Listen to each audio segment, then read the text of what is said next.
Kevin Sexton here. This is another episode of Art with Fire, episode number 3. Yep, we're back here once again. We're trying to really get into this Frank Frazetta, the Swamp Demon. And then this is, like I said, one of the favorite paintings that he's done of mine. And I found out it was a favorite of my wife's. And we already got started a little bit on episode 2, blocking in some of the colors on the Swamp Demon and on the, looks like a Swamp Witch, I believe is what she is.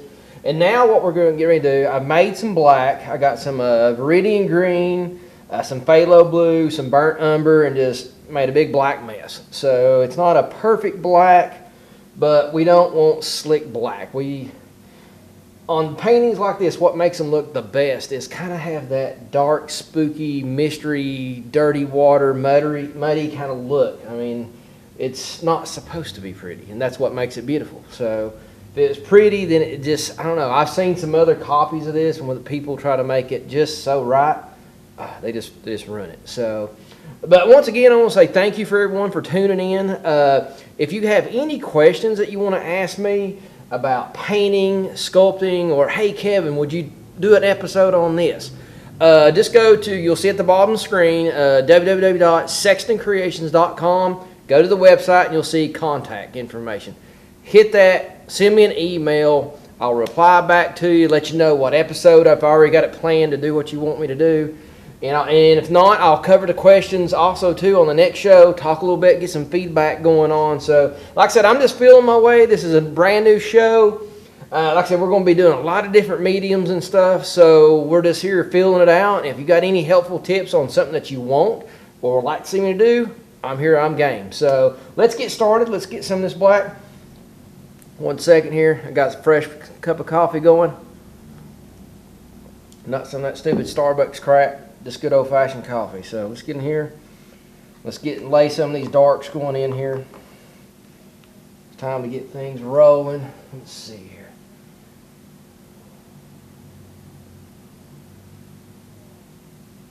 Like I said, we're here just trying to get things going. And like I've been saying all along is don't be over concerned with, oh my gosh, doing that perfect stroke or whatever. It's just, I mean, you'll turn this fun project into not having fun. You'll make it work, and there's no sense doing that. Don't kill your painting by turning it to work. You gotta have some fun, and the more and more that you do paintings or do statues or do anything, what you're going to find is you're going to start you'll be making good strokes without really thinking so much about it, and worry about it. And that's what you need to do. Not, by all means, we got to take this serious. I don't come in here, I'm not goofing off. I mean, I'm here to have a good time, but I enjoy painting. I'm constantly studying it, trying to get better at it. I'm very serious. I mean, I paint nearly every day, at least 5 times a week. Anymore, I am painting something.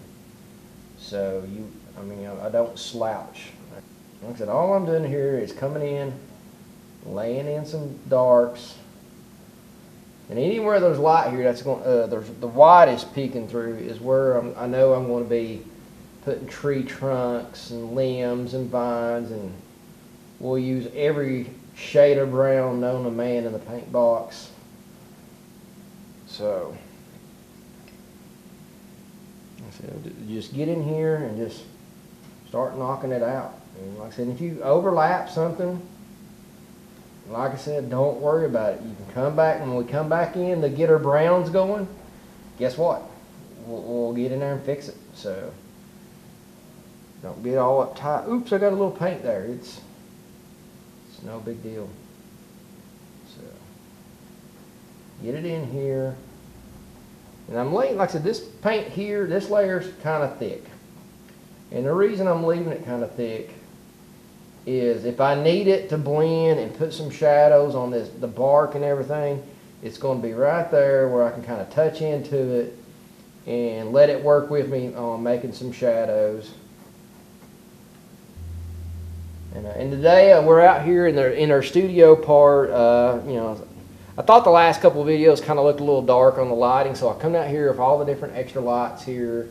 The studio is actually this evening, I think it's 53 degrees on the thermometer, which I know a lot of people are like, oh gosh, that's cold. But I got the heat lamps going here. I'm actually already feeling just a touch warm. We can even go ahead and kind of get down here in the swamp a little bit to start laying a little bit of that in.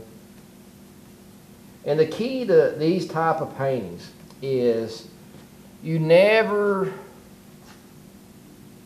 want things to, the fog stops exactly right here. The swamp, the edge of the water stops here. You want the colors to blend to where you can't see where something begins and something ends. It's like a smoke and mirrors kind of illusion going on. And that's what you want. And the reason you want to do that, it's the biggest thing, it's a more appealing to the eye. Because if you had a perfectly straight line, this is where the swamp stops. Well, guess what? You're going to focus on that. And you're sitting here looking at an edge of the swampy water, and really, you don't want nobody to look at it. You don't want that to be the focal point. And if you leave those hard lines in there, people will stare at it. And it will take away, you will lead your viewer off somewhere that you don't want them to go in. So you don't want that. So, and like I said, and this is a study of this painting, but at the same time, I'm going to put my own little twist to it. And it's, you know, don't be all so caught up, oh, I got to make it just right or just perfect. It's just, I know I can't stand to watch videos on people who are like that, and you're just too uptight to be an artist, if you ask me. You know, you got to be an artist, when you're in here and you got the brush in your hand or charcoal, whatever type of art you're doing at the moment, if you feel the urge or the emotional overwhelming comes in you to change something, change it. If you're afraid to make a mistake, yeah, this is not the business for you. I mean, it's digital age that we're in. Parents, I think, I know they make too much mistake on giving these stupid tablets to their children, and you know, they turn into the babysitter. Parents today, they just don't want to spend time with their children, and it's just, and they wonder why kids today are getting hooked on drugs or becoming alcoholics or getting into trouble, probation. It's like, you're not a cool kid unless you're on probation anymore. It's ridiculous, and it all stems from these parents using the digital age. Hand on my phone, you're getting on my nerves, shut the hell up, go play a game. And it's just wrong. Parents, get off your butt, spend time with your kids, your grandkids. And my mom got me into art. She spent time with me, but that was a different age, and I'm trying to carry that on. See, my mom taught me, and I ended up teaching my daughter. And my daughter, she's got a grandson. I got a grandson by her, and he does art. I mean, he draws like crazy. And I got about 4 grandkids. I call it my little Keebler division, and I got them going. They're painting. I got them sculpting. I'm teaching her figure drawing, 3D aspects, doing cylinders and cubes, and they're like 4 and 5 years old. It's amazing. They naturally got it for the bloodline, and I love it. I'm having a blast with it. And this spring, my mom, me, my daughter, my grandson, we're going to be doing an episode together sometime early this spring. I'm totally stoked about it. The 4 of us has never been together doing art before, so it's going to be amazing. So, but ladies and gentlemen, that's the end of this episode. Keep watching YouTube. Go to sextoncreations.com.